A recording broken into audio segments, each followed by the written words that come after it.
नमस्कार, मैं डॉक्टर सुधा रानी वर्मा नेचुरोपैथ आयु शक्ति हेल्थ टिप्स में आपका स्वागत करती हूँ।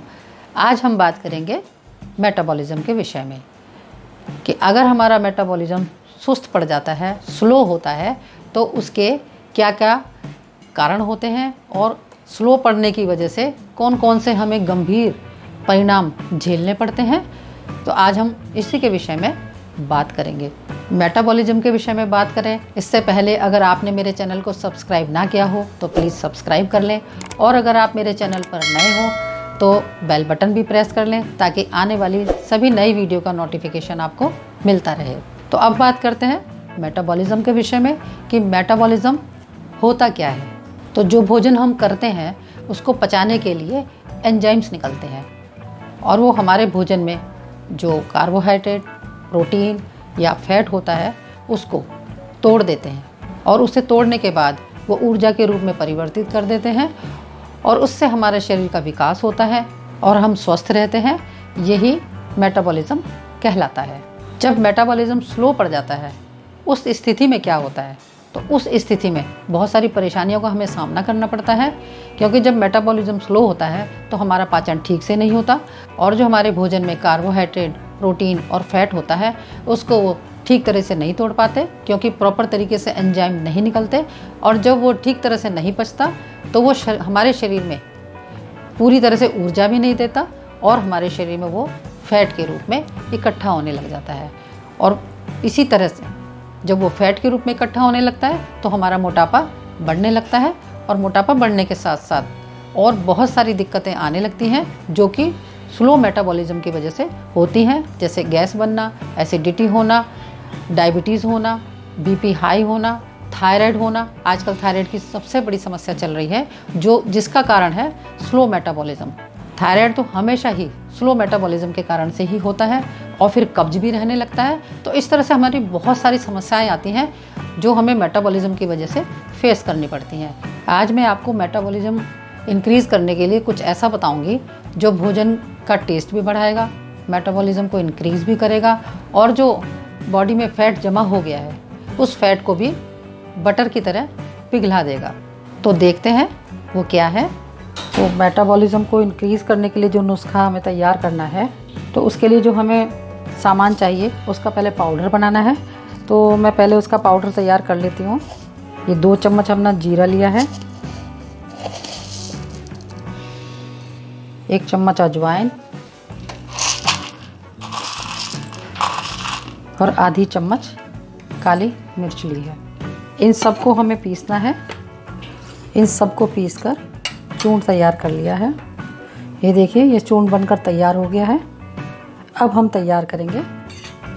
इसको बनाने के लिए हमें लेनी है 4 लहसुन की कली और 1 इंच का अदरक का टुकड़ा, 10 ग्राम हरा धनिया और 3-4 टहनी ये छोटी छोटी डंडियाँ कढ़ी पत्ते की, और एक छोटी सी 25 ग्राम की प्याज। इन सबको हम मिक्सी जार में डाल देंगे। अब लहसुन, प्याज, अदरक, हरा धनिया और कढ़ी पत्ता, इन सबको हम चटनी की तरह पीस लेंगे। एक तरह से हमें चटनी ही बनानी है। जब ये चटनी पीस जाए तो ये पिसा हुआ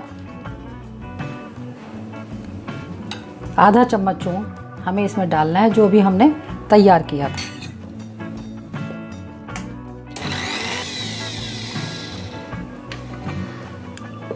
अभी चटनी पीसकर तैयार हो गई है। इसमें ज़रूरत के अनुसार थोड़ा सा पानी डाल दें, 2 चम्मच, जिससे कि ये अच्छी तरह पीस सके। अब ये चटनी पीसकर तैयार है।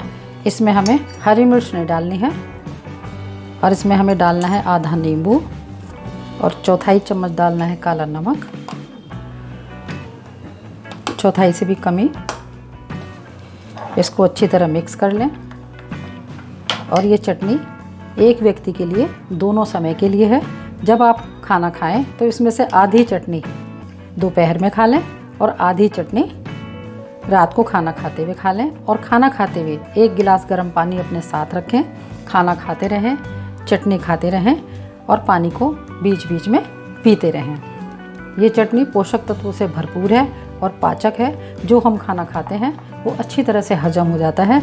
कोई गैस या किसी तरह की पेट दर्द, इस तरह का कुछ भी आपको फीलिंग नहीं होगी, ना गैस बनेगी, ना ऐसा लगेगा कि हमें खाना हजम नहीं हो रहा है, क्योंकि ये मेटाबॉलिज्म को इंक्रीज़ करने के लिए ही मैंने ये चटनी बनाई है। आमतौर पर उसमें अजवाइन, काली मिर्च, जीरा नहीं डालते। इसमें काली मिर्च, जीरा, अजवाइन भी है और धनिया कम मात्रा में है। तो इसके अंदर calcium, magnesium, potassium, sodium, zinc और विटामिन ए, बी, सी, बहुत सारी पोषक तत्व जो हमें शरीर के लिए चाहिए वो सभी कुछ इस चटनी के अंदर है। इसको खाने से हमारा मेटाबॉलिज्म ठीक रहता है, इंक्रीज़ होता है। जो स्लो मेटाबॉलिज्म है वो भी इंक्रीज़ हो जाता है। इसलिए हमें इसे अपने खाने के साथ रोज़ यूज़ करना चाहिए। और जब हम रोज़ाना यूज़ करेंगे, कुछ दिनों बाद आप देखेंगे कि आपका जो खाना है वो पचने लगा है। जो खाना आपको ऐसा लगता हो कि वो पच नहीं रहा है, पेट में पड़ा हुआ है, बहुत देर हो गई, 3 घंटे भी हो गए और आपको भूख नहीं लग रही है, गैस बन रही है, वो सब खाना हजम होने लग जाएगा और 3 घंटे बाद आपका आमाशय खाली हो जाएगा। खाना आमाशय से आंतों में चला जाएगा और कोई किसी भी तरह की गैस्ट्रिक प्रॉब्लम आपको नहीं होगी। इसको खाना भी आसान है, खाने के साथ आप आराम से खा सकते हैं।